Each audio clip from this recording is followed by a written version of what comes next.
Próximo bloco, tinha tempo que eles não eram titulares juntos. Tiquinho e Eduardo resolveram o jogo pro Botafogo.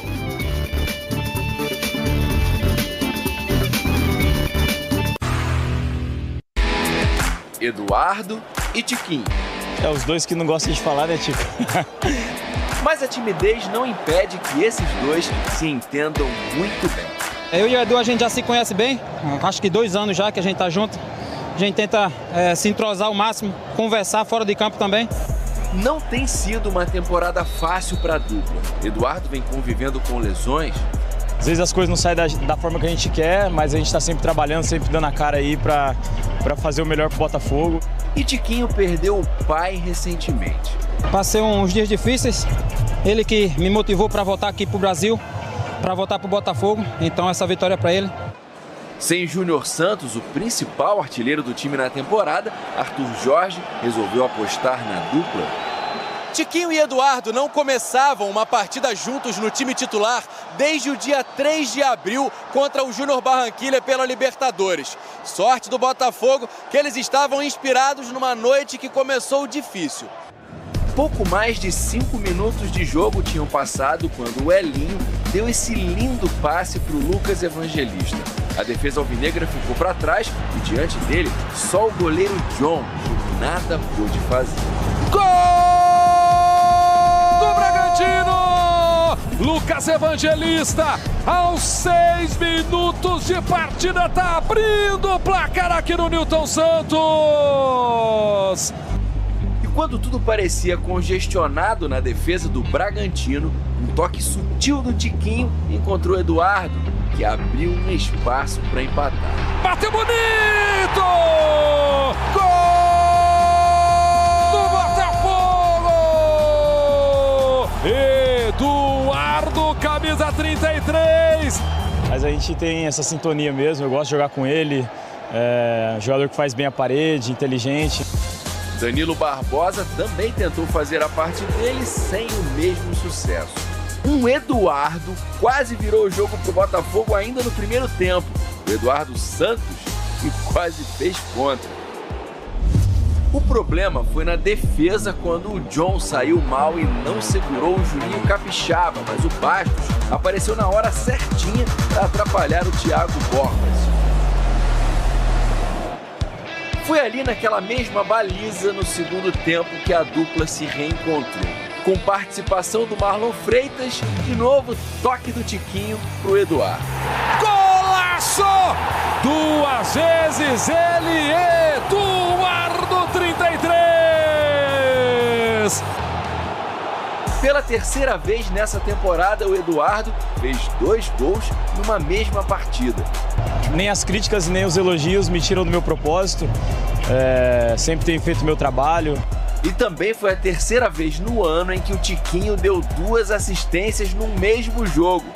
São 2 jogadores de muito talento individual e que hoje, ao serviço desse coletivo, trabalharam muito para a equipa. A virada não significou um domínio do Botafogo e a defesa começou a trabalhar bem mais, porque o Bragantino não se intimidou e a bola foi ficando sempre por perto do goleiro John. Pro gol, a bola passa com perigo. Foi um fim de jogo com tensão crescente para o técnico Arthur Jorge, porque se o John não tivesse se esticado todo, o Vitinho teria empatado. Junto à trave, o John chegou!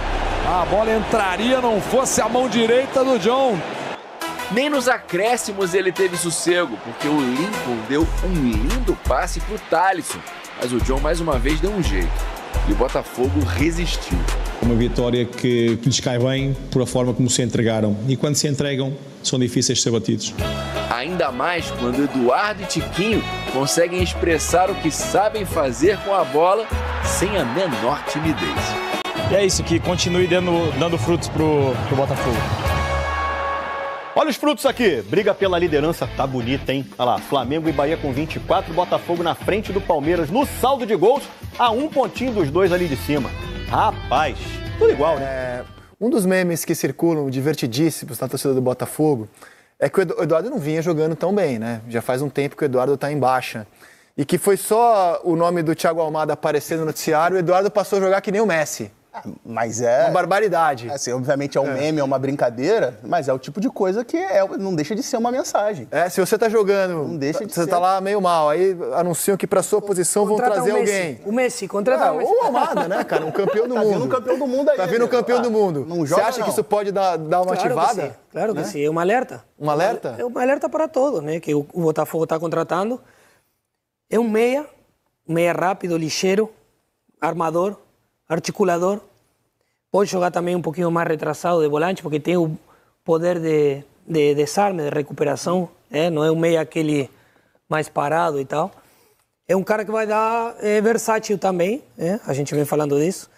É um cara que vai dar velocidade e vai se juntar a Júnior Santos, a Luiz Henrique, vai poder pifar os caras, vai poder se associar com o Chiquinho, com o Eduardo, pode jogar os dois juntos também. O Almada, a gente fez jogo dele aqui pela base da seleção argentina e, assim, meio que foi surpreendente quando a opção dele de jogar nos Estados Unidos, porque a perspectiva dele era de Europa, era o jogador de ir para o futebol europeu. Ele acabou optando por ir mas agora eu acho que ele está mais perto da Europa, viu? Se ele vem para o Botafogo e o Botafogo mas, bem... Assim, e ele inclusive, assim, o Botafogo é parte de uma holding, né? Eu não tenho nenhuma informação de que se o Almada vier, depois ele vai para o Lyon, não tenho. Eu estou só fazendo deduções lógicas baseado naquilo que eu conheço e converso com as pessoas da holding. Então, o Botafogo é uma holding. Eu tenho convicção de que quando o negócio foi formado, o Botafogo, claro, teria um protagonismo dentro dessa holding, mas é um clube sul-americano. Na comparação com o Crystal Palace, com o Lyon, o Molenbeek da Bélgica é um time muito pequeno. Mas o Textor foi tomando um gosto por disputar título, foi tomando um gosto pelo Brasil, ele virou uma celebridade no Brasil. Ele se apaixonou mesmo pelo negócio no Brasil. Claro que ele não está aqui por amor, ele está aqui para ganhar dinheiro, óbvio, ele é um empresário. Mas houve um aumento da importância do Botafogo hoje na holding, que eu acho que é muito em função da experiência que ele viveu aqui de futebol brasileiro. E assim, não se esperava um sucesso tão rápido do Botafogo. Que na primeira temporada de SAF já brigou por Libertadores, na segunda já brigou pelo título, agora já está disputando a Libertadores na fase de mata-mata. Então, por exemplo, muita gente especulou que o Luiz Henrique jogaria só um semestre no Botafogo e iria para o Lyon. Ele sempre me garantiu que não. Que não há hipótese do Luiz Henrique sair antes do fim da Libertadores. E agora o Luiz Henrique vai ter a chegada do Almada. São dois reforços, assim, com potencial de futebol europeu, cara. O que é interessante no elenco do Botafogo. O que é interessante a gente observar, eu acho que é o mais importante de tudo para o torcedor do Botafogo, é observar a mudança de patamar do Botafogo temporada após temporada. Você citou. Primeira temporada de SAF. Era um Botafogo ali que... se ficasse no meio de tabela ali, conseguisse não brigar contra o rebaixamento, estava ótimo. Quase bateu o Libertadores. A segunda temporada era uma temporada que talvez o torcedor do Botafogo imaginava se o Botafogo brigando para a Libertadores. Por muito pouco não veio o título. Hoje, a gente está falando de um Botafogo que disputa o Campeonato Brasileiro, a gente olha para o Botafogo e bota o Botafogo entre os postulantes ao título. Eu acho que isso é o mais importante. E a Libertadores também, cara. A mudança de perfil do Botafogo e a mudança de como o Botafogo é encarado no cenário do futebol brasileiro hoje. É que o ano passado, Pedro, ficou a imagem do título perdido. Fracasso. Ficou mais forte isso do que o que ele cresceu em estrutura, o que ele cresceu em organização. Exato. Mas é o mesmo processo que eu estava falando do City, era o Bahia. O Bahia, não, desculpa, o Botafogo. Que é um período, primeiro período a gente vai construir um time para disputar o Brasileiro. Segundo ano a gente vai brigar para estar melhor, Libertadores, consequentemente, terceiro, quarto ano, montar time para conquistar. É o processo que é o natural. E o Botafogo, no passado, fica claro, perdeu o título porque tinha muitos pontos e acabou isso, o torcedor cria uma expectativa, que é natural, mas os objetivos do Botafogo foram alcançados. É importante isso. E outra coisa, o Botafogo vem crescendo, já está aí com o projeto do CT, aumentar o centro de treinamento, fazer os campos de base, que a base também está passando por uma reestruturação. Então, assim, o Botafogo, ele está no caminho certo. Muito legal. Fui ontem no estádio lá, o Tairo, que é um amigo meu que faz parte da gestão. É o CEO hoje do Botafogo. CEO do Botafogo, assim. Então, você vai lá, você vê o estádio arrumado, sim. A entrada, tudo pintado, os camarotes sendo reformados para a galera poder... Sabe assim? Então, eu particularmente fico muito feliz, Zé.